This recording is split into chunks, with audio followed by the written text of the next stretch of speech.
Oi gente, esse aqui é o Nerdice Cristã e o objetivo desse canal é a gente trocar uma ideia sobre cultura e evangelho. Será que as duas coisas dialogam? Vamos tentar? Hoje eu quero falar sobre a banda brasileira Biquíni Cavadão. Eu sei que o nome não é muito legal, mas tenta ir até o final que vai ser interessante. Porque eles têm uma música chamada, bom, o nome é bem singelo, Dani. E que eu acho que tem muita coisa legal pra gente pensar justo sobre aquilo que a gente faz aqui nesse canal, que é unir evangelho e cultura. Eu acho que dá pra pensar um pouquinho sobre o paradigma do que é a música, como a gente pode levar pra frente essa ideia, tá legal?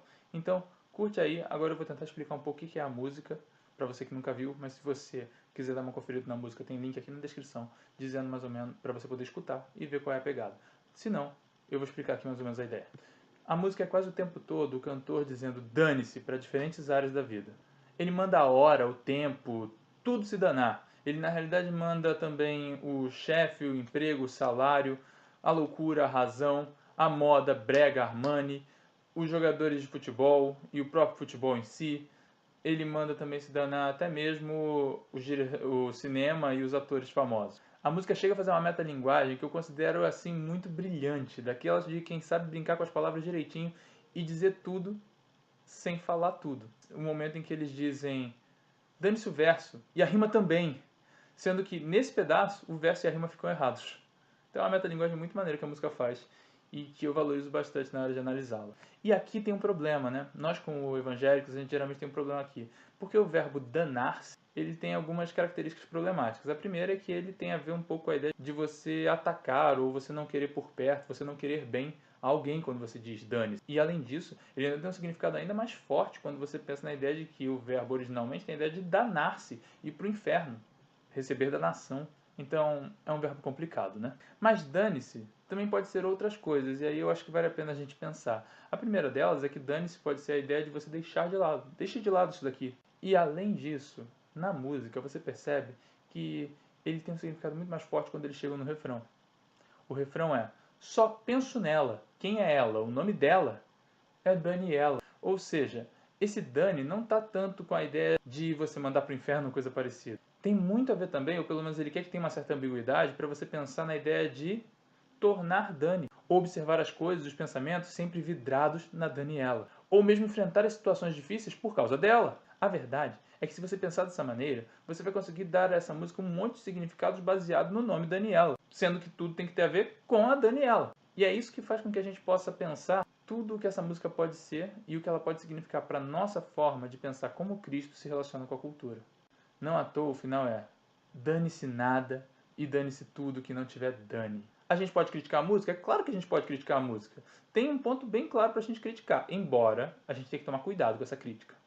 Porque está se tratando de poesia, gente. A poesia é por natureza hiperbólica. Lembra as figuras de linguagem que a gente estudou na escola?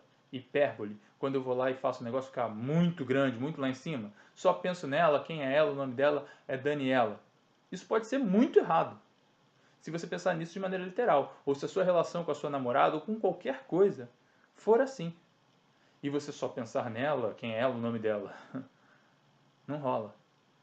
A nossa relação é direta com Deus, e se você começa a colocar alguma coisa com o mesmo valor que Ele, a ponto de você só pensar nela, então você está substituindo Deus por um ídolo, e isso vai te destruir, inclusive em relação à sua namorada, ou namorado, ou enfim. Então a crítica à música não é tanto pela música, porque a poesia permite esse tipo de coisa. Mas é se isso se tornar uma realidade para você, não for mais uma hipérbole, for uma realidade. Você realmente lida assim com alguma coisa? Ou com alguém? Se for o caso, aí realmente é um ídolo. Agora a gente pode pensar a relação com a cultura e o que essa música nos diz. Eu tenho a impressão de que se a gente olhar bem, essa música fala exatamente sobre o que a gente tem tentado demonstrar entre cultura e Cristo. Se Cristo compõe os nossos pensamentos e a presença dele se torna a nossa forma de viver, então podemos, que tal usar um verbo novo, cristificar as nossas relações. Eu achei no Google, tem até gente que usa, mas ele tem mais de uma definição. Então aqui a gente pode pensar cristificar como ato ou efeito de tornar Cristo, tornar cristão, conseguir encontrar o Cristo presente nisso ou se relacionar com isso da maneira mais próxima de como Cristo gostaria que nos relacionássemos.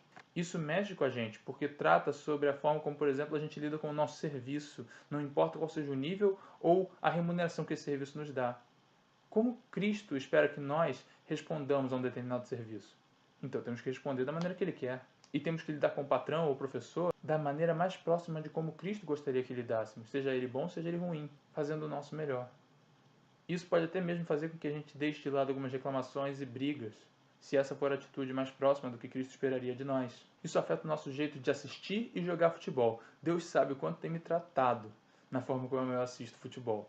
Ele tem que cristificar a nossa forma de nos vestir, de maneira que as nossas vestes também falem sobre o amor dele, ou pelo menos sejam a nossa resposta à forma como nós possamos glorificar a Cristo através do jeito como a gente se veste, sem cometer pecado na forma como nos vestimos. Ele finalmente nos cristifica no jeito como a gente interage com filmes, teatro e todas as formas de arte. É isso que eu tenho tentado expor aqui e eu espero ter ajudado com os últimos vídeos, e aqui é um jeito de tentar explicar isso. Eu realmente acho que essa canção é um ótimo exemplo desse conceito. A música também fala de hora, tempo, passado, futuro. Cristo tornou o que está no nosso passado completamente distante e nulo. E ele fez de nós algo muito melhor do que nós seríamos se não fosse por ele. E ele ainda fará algo muito melhor lá na frente na nossa vida.